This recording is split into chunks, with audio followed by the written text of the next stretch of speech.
Dressmakers and friends, welcome back again on the channel. This video is going to be value packed and I'm going to be sharing with you several tips on how to actually bead on your illusion net. I have on my table here all of my beads, different kind of beads. I have my fabric marker, I also have my tambo hoop, and then I have just everything that you may need to bead on illusion net.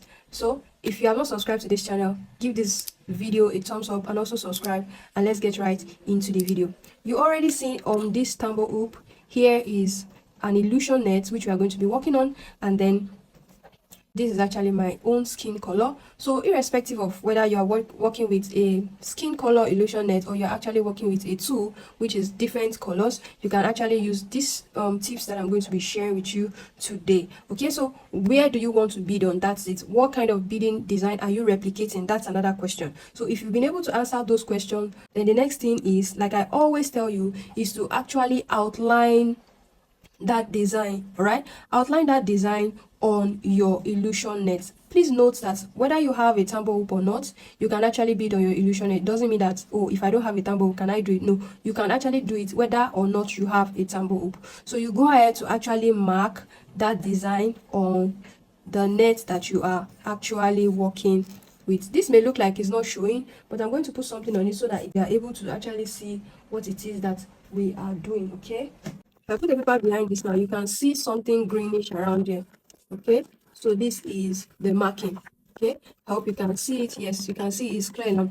So this is the marking. You can, for your marker, if you cannot use color pencils like this, you can also use your fabric marker. You can also use pencils. You can also use a biro. But note that whenever you use biro, it means that you are sure about the design that you are actually marking, because biro is something that if you dust off, like this color pencil now, if I dust it off, it can still go off, but biro is something that is permanent. Okay, so I've shared with you, you can use color pencil like this, you can use fabric marker which comes in pencil, or also your chalk, your tailor's chalk, and then you can also use your biro as well and your pencil. So that's the first tip. How do you mark your illusion net? Another way that you can mark your illusion net is to actually draw out your pattern. Okay, so this is more like a sleeve pattern. I'm sure you can see this is more like a sleeve pattern. All right, so on this sleeve pattern, here is my illusion net on top of it. Okay, so I'm going to remove this just for us to see what we are actually doing.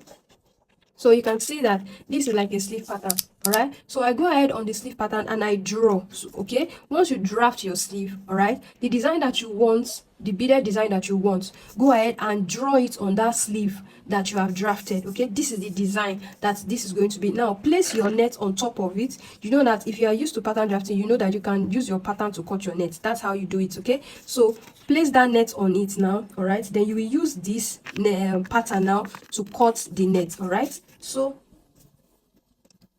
if this is my pattern now, then I use it to cut the net. All I need to do is go ahead to just add your seam allowance around this. So what you will now do is to bead on all of these lines. You will bead on it following the outline. Okay, following the outline. Now that takes us to the next steps. How do we actually bead on this? So the first thing you want to do is go ahead to grab your thread. Okay, when you are beading on illusion net, we advise that you use illusion thread, invisible thread like this. Okay, so this is a thread that is invisible. I'm sure you can see it, but it's still like invisible. If you are working with clear or skin color like this, you can use this one. And if you are working with something like a black invisible or a black net or something that is dark color, you can actually use this. This is also an invisible thread. So both are, they are kind of like plastic. Okay, so you can either use this or you use this. All right, and you can also use fishing line. Like I told us, this video is going to be really value packed. Like I've said a lot of things in just as we have started now.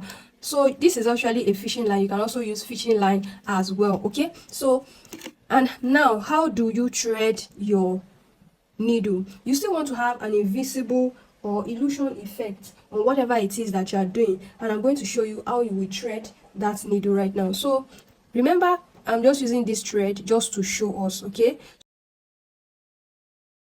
so you go ahead and put your thread into the needle just like this. Okay, your illusion thread. Okay, I'm just using this to show us so that we can see. If I use the illusion thread, you may not understand what it is that I'm trying to show you. Okay, so now you want to knot the thread in. When you are passing the thread into the needle, you are not going to knot it through.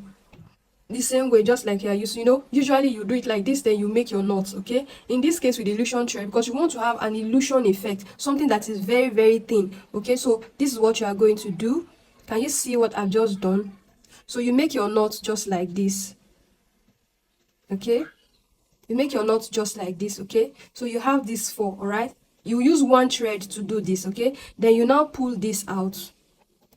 Can you see? You pull this out, then you do this 1 more time.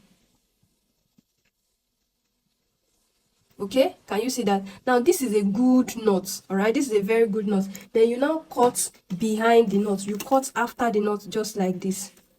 Okay, so you can see that you've been able to make a very good knot despite the fact that it is just a single thread. Okay, so now for somebody that may be asking what kind of needle are we using, I find the size 10 needle really easy to work with. So this is actually a size 10. You can actually use a size 11 as well. So that's the size of the beading needle. Now once this is done now, then you can now start following this outline that you have drawn. Okay, so now let's do one here just for you to see. Okay, let's make a knot. Remember that the reason why we are doing this is because I want it to be visible. Usually what you should use is your invisible thread. Okay, so once it comes out like that, you go in another 1 more time. All right, you see this loop like this. All right, then you pass your needle into the loop just like this, then you pull this out. Now this is like a starting point. You do that 1 more time again. You go inside of that starting point 1 more time, so I'm able to secure everything in. Okay, so now once you are sure that this is strong enough, then you can now start beading. I'm going to be following these lines now. The thing I want to do now is to go ahead to pick my bead. This is actually a size 2 bead, like some of us are used to doing this, and I do it sometimes as well. Instead of doing this, which works as well, another thing you can actually do in picking your beads is that you can get a sellotape like this. All right,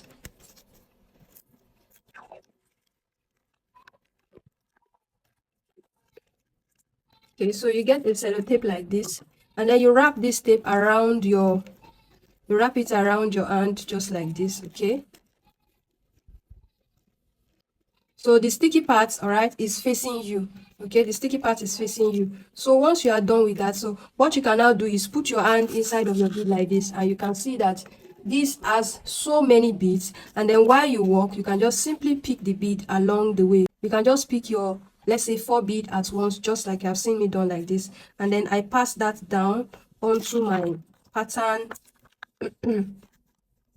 So I pass that down and then I go in. You can either do the back stitch method, because that would actually prevent, if you want to do like a full line, you don't want any spacing in between everything, so do the back stitch method.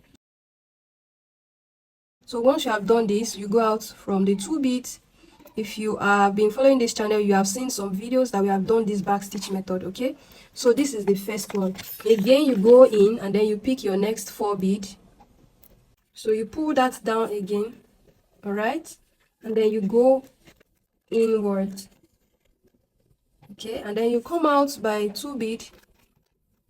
Okay, so this is like you're beading this. You are not going to be having any space in between, but if you want to have spaces in between, you can go ahead to use your running stitch for this design.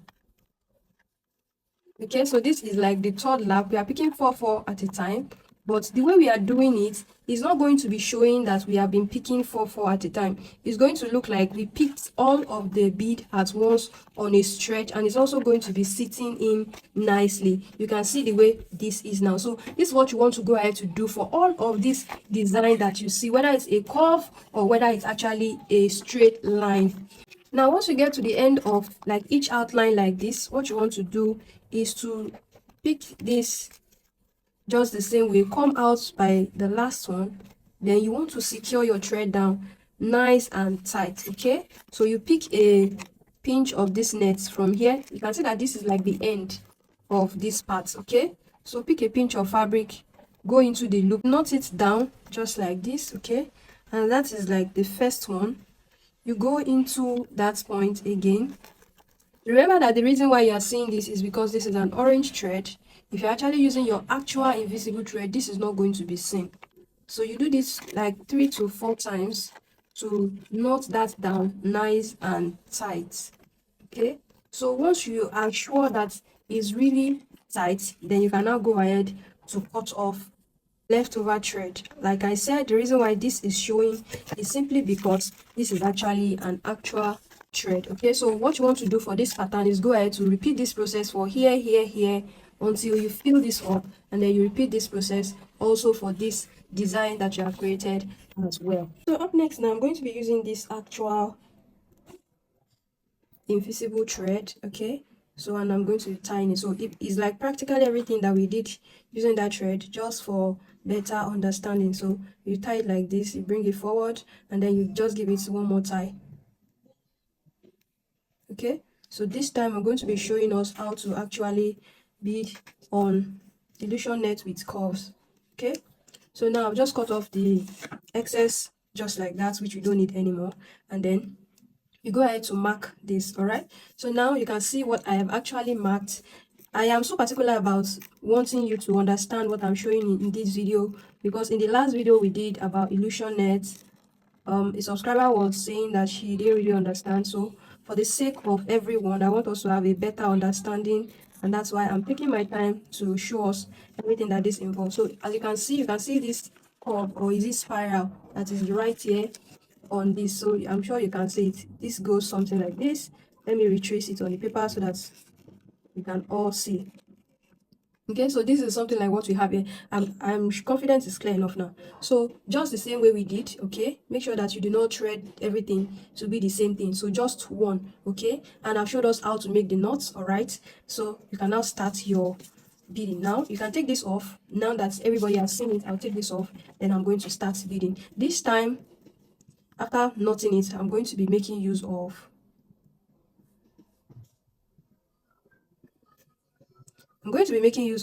pipe bead, so that you can see that any bead is what you can actually use. Go into that loop. You can see it's not so clear.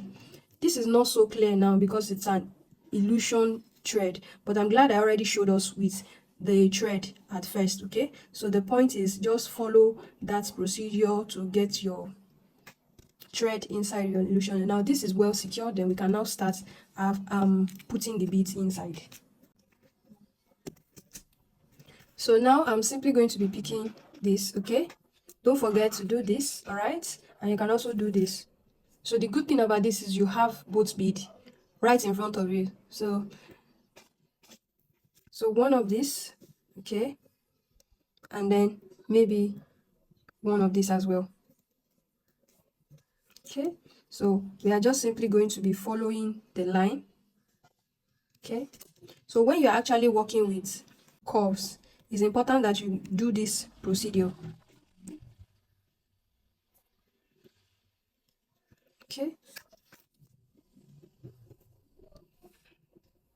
then you go inside of this. Okay, so and then after this is done, you pick another one pipe bead and one of this.